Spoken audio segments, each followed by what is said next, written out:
Hey there, I'm Tim, And I'm Melissa. and this is another Granola Soul Kitchen Table Talk. Today we're talking about how to win any argument.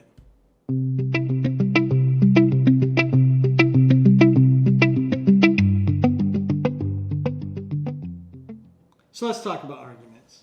We know a thing or two about arguments.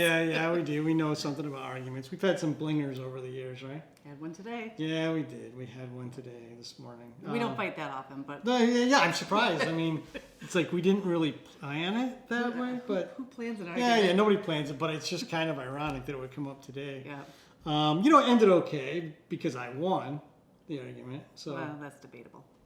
yeah, let's argue about that later. But I mean, arguments are a fact of life. Whether you're married or single, you're going to have arguments with people, you know? If you come in contact with people, it's inevitable. Yeah, it is. It is. And so I think it's important for us to learn how to win arguments or at least end them in a positive way and maybe take a look at, our role in those arguments too, right? Tomorrow's MLK Day. Right? Martin Luther King Jr.? Yeah, it's his birthday. Great civil rights leader, great advocate for nonviolent resistance, really finding ways to, overcome conflict or to, navigate conflict that kind of go counter to the way that we're wired, right? Right. When he talked about nonviolence, he said that it ennobles the person who wields it, right? So in other words, like if you're in an argument, let's say, right, and you refuse to like fight fire with fire, that it makes you, more noble. It makes you feel noble. I mean, is that how you feel? Like, say, when you're in an argument and you're like, look, I'm not going to argue with you in the way you want me to argue with you. And the other person just keeps on arguing. Do you feel noble?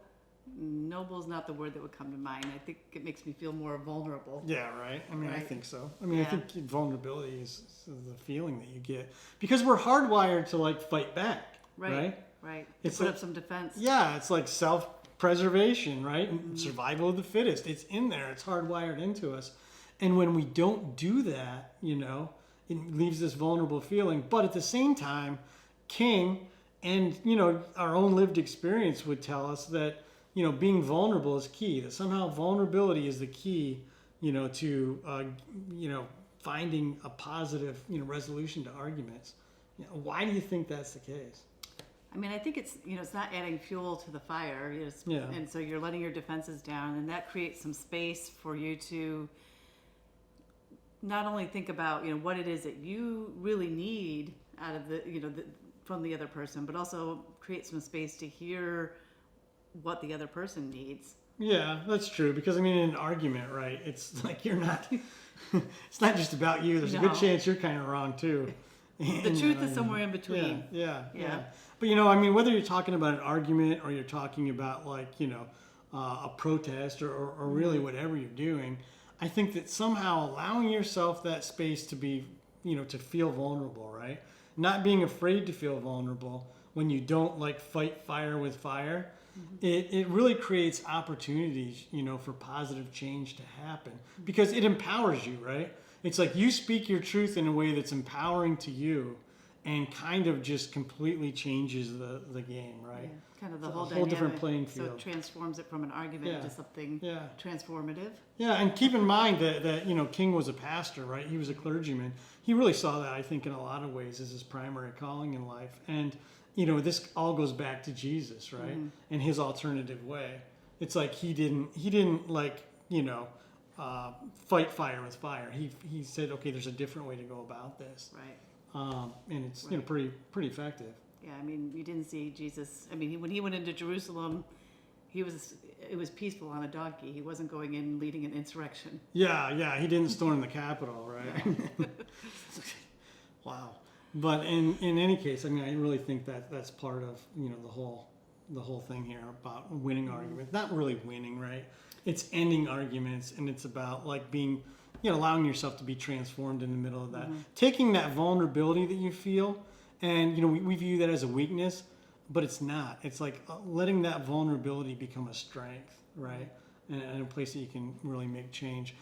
It's not about being a doormat either. If you're, if you're in an abusive relationship, you need to get out of that relationship Right. for sure.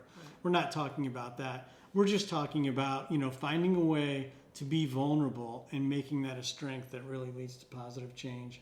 Whether you're in an argument, whether you're at work, having a conflict there, or some kind of protest even. Right. Kind of changes the rules of the game. Yeah. Well, if you want to learn more, we have an article up on our website, granolasolo.com this week. It's called Being Vulnerable, Lessons from MLK.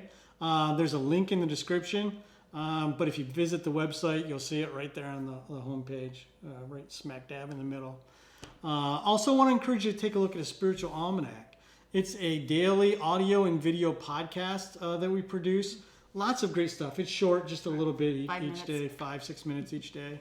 But lots of really interesting little tidbits in there, and a few pieces of inspiration for you each and every day. Last piece of housekeeping: please subscribe to our YouTube channel. We would really love to see more subscribers out there. We're a newer channel, so give us a little love. Tell your friends about us. Yeah, take a minute, click subscribe. We'd really appreciate it. Okay. All right. Well, that's it for today. Thanks for stopping by. And be vulnerable. Yeah, we'll see you next time.